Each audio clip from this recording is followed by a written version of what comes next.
बिस्मिल्लाहिर्रहमानिर्रहीम, अस्सलाम वालेकुम। मैं हूं राहील हसन गुमन। नाज़रीन, न्यूजीलैंड से पहले दोनों टी20 मैचेस के अंदर शिकस्त खाने के बाद जहां पाकिस्तान क्रिकेट टीम का थिंक टैंक जो है वो तीसरे टी20 मैच को जीतने के लिए नई हिकमत अमली तरतीब देने की कोशिश कर रहा है, तो वहीं पर पाकिस्तान क्रिकेट टीम के हवाले से ये खबरें सामने आना शुरू हो चुकी हैं कि जनाब पाकिस्तान क्रिकेट टीम के सीनियर खिलाड़ी जो हैं वो मोहम्मद हफीज साहब से लड़ पड़े हैं। पाकिस्तान के अंदर मौजूद सहाफ़ी जो हैं उन्होंने इन खबरों को जनाब कल अपने जो चैनल्स थे उनके ऊपर बीपर के तौर पर जनाब फाइल की। उसके बाद आज पाकिस्तान के जो बड़े बड़े न्यूज़पेपर्स हैं अगर उनको उठाकर देखा जाए तो उनके जो जनाब स्पोर्ट्स पेजेस हैं वहां पर यह खबर छपी हुई नजर आई कि सीनियर तरीन खिलाड़ी जो हैं वो मोहम्मद हफीज से नाराज हुए हैं। और ये तमाम सहाफ़ी अगर आप इनको जनाब निकाल कर देखें और इनकी पुरानी जो स्टोरीज इन्होंने फाइल की हुई हैं उनको देखें तो आपको अंदाजा होगा कि जनाब ये सब वही ग्रुप है और ये वही माफिया है जो बाबर आजम के खिलाफ बोलते थे। और इस टी20 सीरीज के आगाज से पहले जिन्होंने ये तासुर देने की कोशिश की थी कि मोहम्मद हफीज साहब जो हैं उन्होंने डंडा उठा लिया है और मोहम्मद हफीज साहब जो एक्सपेरिमेंट करने जा रहे हैं वो एक्सपेरिमेंट जो है वो पे बैक करेंगे और अल्टीमेटली बाबर आजम जो हैं उनकी टी20 टीम से छुट्टी हो जाएगी। लेकिन अब चूंकि पहले दोनों टी20 मैचेस के अंदर बाबर आजम जो हैं उन्होंने परफॉर्म किया, बाबर आजम जनाब पोजीशन डाउन होने के बावजूद जनाब अच्छे स्ट्राइक रेट के साथ भी खेले। और दूसरा टी20 की अगर स्पेशली बात की जाए तो बाबर आजम जो है वो तनहा एक एंड पर खड़े थे और दूसरे एंड पर जनाब फखर जमान के आउट होने के बाद इफ्तिखार जो हैं वो भी आउट हो गए, आजम खान भी आउट हो गए, आमिर जमाल भी आउट हो गए और शाहीन शाह अफरीदी जो हैं वो भी जनाब जो बॉल थे उसको उस तरह से जनाब मिडल नहीं कर पा रहे थे। और फिर बाबर आजम जो है वो भी अल्टीमेटली जो 18th ओवर था उसके अंदर अपनी विकेट जो है वो देकर चले गए और उसके बाद जो गेम है वो पाकिस्तान के हाथ से निकल गई थी। और अब चूंकि जो लोग हैं उनको भी ये अंदाजा हो गया है कि बाबर आजम पाकिस्तान की जो टी20 टीम है उसकी नीड है, तो इसलिए उन लोगों का जो चूरन है बाबर आजम के बुग्स में डूबे हुए लोगों का वो बिक नहीं रहा था, तो उन्होंने एक नई तर्ज की जो मन गढ़ंत स्टोरी है वो बयान की और कहा कि जनाब पाकिस्तान क्रिकेट टीम के जो सीनियर तरीन खिलाड़ी हैं वो मोहम्मद हफीज से लड़ पड़े हैं। और मोहम्मद हफीज से क्यों लड़े हैं उसके पीछे ये रीजन दी कि जो इंटरनेशनल लीग टी20 जनाब यूएई के अंदर होनी है जिसकी 6 टीमें हैं और इन 6 में से 4 टीमें जो हैं वो आईपीएल यानी कि इंडियन प्रीमियर लीग के ऑनर्स जो हैं उनकी हैं, तो वहां पर पाकिस्तान के जो सीनियर खिलाड़ी हैं उन्होंने पार्टिसिपेट करना है। और मोहम्मद हफीज जो हैं वो इस चीज से इख्तलाफ रखते हैं और उन्होंने जनाब जो टीम मीटिंग है उसके अंदर इस चीज का तज़किरा किया कि जो एनओसी हैं वो जारी नहीं किए जाएंगे, तो इस वजह से जनाब जो सीनियर खिलाड़ी हैं वो जनाब लड़ पड़े। लेकिन कल भी मैंने आपके साथ ये खबर शेयर की थी कि जिन सीनियर खिलाड़ियों की बात की जा रही है उनमें सिर्फ एक पाकिस्तान क्रिकेट टीम के शाहीन शाह अफरीदी जो हैं वो इस वक्त जनाब जो दौरे न्यूजीलैंड है उसमें टीम के साथ है और वो सीनियर की कैटेगरी के अंदर है। इसके अलावा आजम खान का जनाब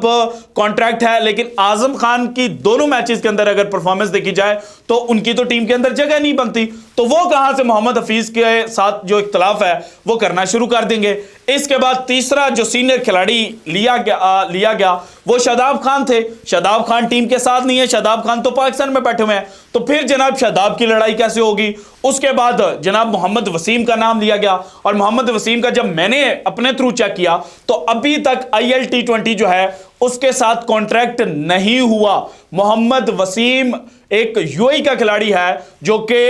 मुंबई इंडियन एमिरेट्स जो है उसको रिप्रेजेंट कर रहा है। लास्ट आईएल टी20 में भी उसने जनाब मुंबई इंडियन एमिरेट्स के लिए खेला था, उसका कॉन्ट्रैक्ट जरूर हुआ है, लेकिन जनाब मोहम्मद वसीम जूनियर का अभी तक कॉन्ट्रैक्ट नहीं हुआ। सो सबसे पहली बात तो यह है कि जनाब ये जो स्टोरी फाइल करने वाले थे इनकी ये स्टोरी फैब्रिकेटेड निकली। अच्छा, जब इनको समझ लगी कि जनाब हम तो पकड़े गए हैं, हमने तो ये जो 2 नंबरी की थी कि कोचेज पैनल जो है जिनकी हम बड़ी जनाब बड़े बड़े जिनके लिए बोल रहे थे और हमने तो बाबर आजम को जनाब टीम से बाहर निकलवाना था और हमारे जनाब खिलाफ सारी जो इस वक्त गेम है वो हो चुकी है, तो फिर इन्होंने कहना शुरू कर दिया कि अच्छा वो मोहम्मद हफीज साहब इसलिए नाराज हैं कि जनाब जो बांग्लादेश प्रीमियर लीग के लिए भी जो पाकिस्तान के सीनियर खिलाड़ी जनाब एनओसी मांग रहे हैं, तो मोहम्मद हफीज साहब ने कहा कि उनको एनओसी नहीं देना। तो बाबर आजम का कॉन्ट्रैक्ट है,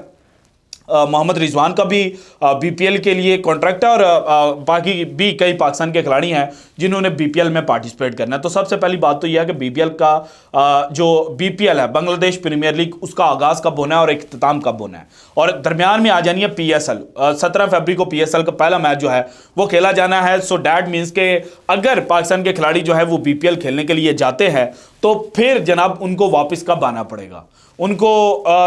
15 या उससे भी पहले 12-13 तक वापस आना पड़ेगा, तभी जनाब वो जो पीएसएल की टीम्स हैं, अपनी लोकल टीम्स हैं, उनको ज्वाइन कर पाएंगे। सो इस तरह से एक मनगढ़ंत स्टोरी जो है वो बयान की गई। अच्छा, एक और रीज़न है, अगर मोहम्मद हफीज साहब जो हैं वो एनओसी के ऊपर इख्तलाफ कर रहे हैं, तो पाकिस्तान क्रिकेट बोर्ड ने जो अब कॉन्ट्रैक्ट रिन्यू किए हैं उसके अंदर तो हमें जो खबर दी गई थी और हम तक जो मालूमात पहुंची थी उनके मुताबिक तो रिस्ट्रिक्ट कर दिया था कि आप पीएसएल के अलावा सिर्फ जनाब एक लीग जो है उसके अंदर पार्टिसिपेट कर सकते हैं और वर्कलोड आपका इसी तरह से मैनेज होगा। तो जब पाकिस्तान क्रिकेट बोर्ड ने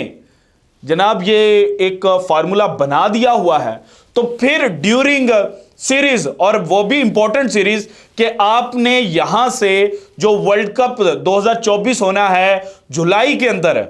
उसके लिए जनाब जो अपना 15 रुकनी स्क्वाड है वो फाइनल करना है। तो वहां पर खिलाड़ी क्यों जनाब जो डायरेक्टर है उनके साथ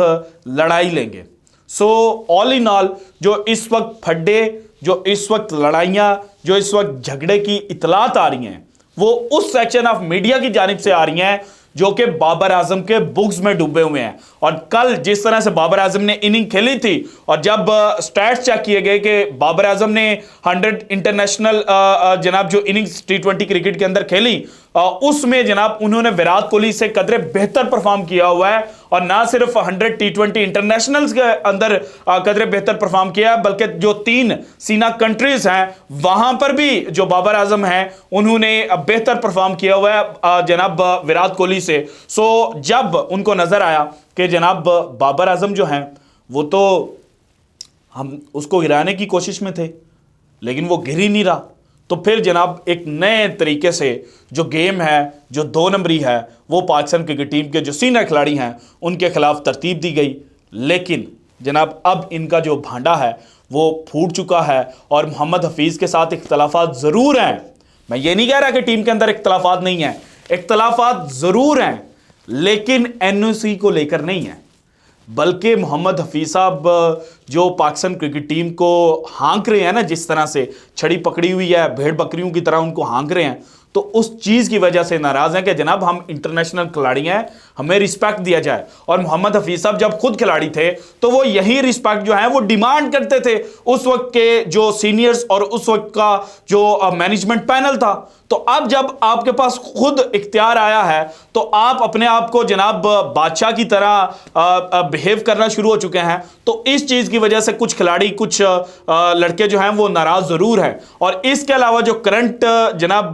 क्रिकेटिंग मैनेजमेंट कमेटी के चेयरमैन बैठे हुए हैं ज़का अशरफ साहब, उन्होंने जिस तरह से जनाब पाकिस्तान क्रिकेट टीम को कुछ ब्लैकमेलर्स के आगे के रहमो करम पर छोड़ दिया था और आगे फेंक दिया था, तो उसकी वजह से भी सीनियर खिलाड़ी जो है वो नाराज हैं। और बाबर आजम इस कदर नाराज हैं कि उनको जो भी कहा जाता है ना, तो वो उसके आगे कोई बात करने की बजाय कि नहीं मैं इसको अपोज करता हूं, कहते हैं ठीक है आपकी मर्जी, आप लेकर चलना चाहते हैं, आपने प्लान दिया, मैं इसके ऊपर अमल करूंगा। बाबर आजम को जब कहा गया कि आप नंबर 3 के ऊपर बैटिंग करेंगे, उन्होंने कुछ नहीं कहा, उन्होंने कहा ठीक है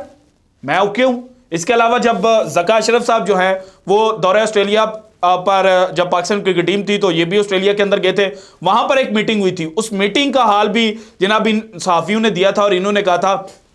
कि रिजवान जो है वो ज़का अशरफ साहब को कह रहे हैं कि जनाब बताएं वर्ल्ड कप 2024 में कौन कौन खेलेगा। और जब बाबर आजम से पूछा गया कि आप भी कुछ बोलें, तो बाबर आजम ने कहा सब ठीक है, सब ठीक है। तो बाबर आजम ने तो इस वक्त कहा है कि जनाब मैंने इनको मौका नहीं देना कि ये मेरे ऊपर सारा इल्ज़ाम जो है वो डाल सके। और जब बाबर आजम जनाब इनको मौका नहीं दे रहे, तो फिर इन्होंने दूसरे तरीके से जो बाबर आजम हैं और सीनियर खिलाड़ी शाहीन भी उनमें इन्वॉल्व है, रिजवान भी उनमें शामिल है, इनके खिलाफ जनाब जाल जो है वो बिछाया है। और ये वही माफिया है जो बाबर आजम को इस सीरीज से पहले टीम से आउट करने की जो नवीद है वो सुना चुके थे, लेकिन अब चूंकि इनकी नवीद उल्टी पड़ गई है तो जनाब ये अब मन गढ़ंत स्टोरियां जो हैं वो बयान करना शुरू हो चुके हैं। और अब तीसरे टी20 के मैच के हवाले से भी आ रही हैं कि जो थिंक टैंक है उन्होंने क्या जनाब मनसूबाबंदी बनाई है, कौन सा खिलाड़ी आउट हो रहा है, और बाबर आजम की ओपनिंग जोड़ी जो है उसके हवाले से भी कुछ खबरें आ रही हैं, वो मैं आपके साथ अगले व्लॉग में शेयर करता हूं। So this is it from today's episode. अगर आपको वीडियो पसंद है तो लाइक कीजिएगा, ज़्यादा से ज़्यादा शेयर कीजिएगा, अपनी कीमती राय का इज़हार लाजमी कीजिएगा, और अगर आपने अभी तक चैनल को सब्सक्राइब नहीं किया तो कर दें। शुक्रिया, अल्लाह हाफिज़।